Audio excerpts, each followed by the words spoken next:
madaxweynaha jamhuuriyadda Soomaaliland mudane Axmed Maxamed Maxamuud Silaanyo waxa uu digreeto madaxweyne uu ku sameeyay xilka qaadis magacaabid iyo isku bedel xubno kamid ah xukuumaddiisa madaxweynuhu markuu arkay qodobka 9aad farqadiisa labaad ee dastuurka jamhuuriyadda Soomaaliland markuu tixgeliyay ahmiyadda weyn ee wasaaradaha dawladdu iyo hay'adaha madax bannaan iyo gudoomiyaasha goboladu iyo agaasimayaasha guud ee u leeyihiin dhismaha dalka markuu arkay baahida loo qabo buuxinta jagooyinkaas markuu ka fiirsaday kartidooda aqoontooda iyo hufnaantooda shaqo markuu ku qancay inay hanan karaan xilalka loo magacaabay madaxweynaha jamhuuriyadda Soomaaliland waxa uu go'aansaday in mudane Mustafa Faarax Abraar laga bilaabo taariikhda maanta uu ahaado wasiirka wasaaradda boosaha iyo isgaarsiinta jamhuuriyadda Soomaaliland in mudane Xasan Xuseen Nuur Geele laga bilaabo taariikhda maanta uu ahaado wasiir ku-xigeenka wasaaradda caafimaadka ee jamhuuriyadda Soomaaliland in mudane Cabdilaahi Aw Aadan Raabi laga bilaabo taariikhda maanta uu ahaado wasiir dowlaha wasaaradda deegaanka iyo horumarinta reer miyiga ee jamhuuriyadda Soomaaliland in mudane Axmed Cali Baynax laga bilaabo taariikhda maanta uu ahaado wasiir dowlaha wasaaradda duulistii hawada ee jamhuuriyadda Soomaaliland in mudane Axmed Aadan Ismaaciil Kayse uu ahaado wasiir ku-xigeenka wasaaradda qorsheynta qaranka iyo horumarinta jamhuuriyadda Soomaaliland bedel wasiir ku-xigeenkii hore ee wasaaradda arrimaha dibadda in mudane Kaysar Cabdilaahi Maxamed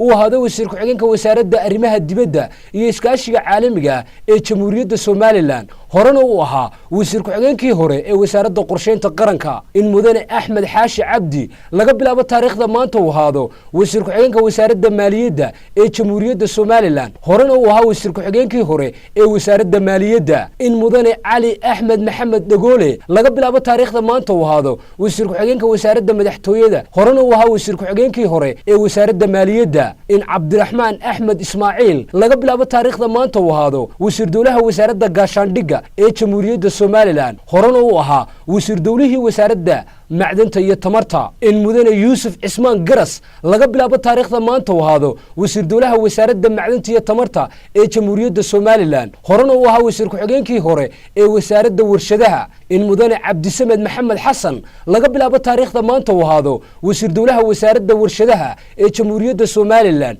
bedel wasiir ku-xigeenkii hore ee wasaaradda deegaanka iyo horumarinta reer miyiga madaxweynaha jamhuuriyadda Soomaaliland mudane Axmed Maxamed Maxamuud Silaanyo waxa uu digreetadiisa ku magacaabay agaasimayaal guud in mudane Jamaal Cabdilaahi Maxamed laga bilaabo taariikhda maanta uu ahaado agaasimaha guud ee wasaaradda gaashaandhigga ee jamhuuriyadda Soomaaliland in mudane Cabdikariin Xuseen Siciid laga bilaabo taariikhda maanta uu ahaado agaasimaha guud ee wasaaradda xiriirka golayaasha cilmi baadhista iyo tiknoolajiyadda ee jamhuuriyadda Soomaaliland sidoo kale madaxweynaha jamhuuriyadda Soomaaliland waxa uu digreetadan ku magacaabay hay'adaha dawladda mas'uuliyiin hagi doona in mudane Xuseen Maxamed Jaamac Belel laga bilaabo taariikhda maanta uu ahaado ku-xigeenka garyaqaanka guud ee qaranka Soomaaliland in mudane Dayib Aadan Xaaji Cali laga bilaabo taariikhda maanta uu ahaado xubin ka tirsan guddida maamul wanaagga iyo la dagaalanka musuqmaasuqa madaxweynaha jamhuuriyadda Soomaaliland waxa kale oo magacaabay la taliye madaxweyne in mudane Maxamed Ismaaciil Cabdi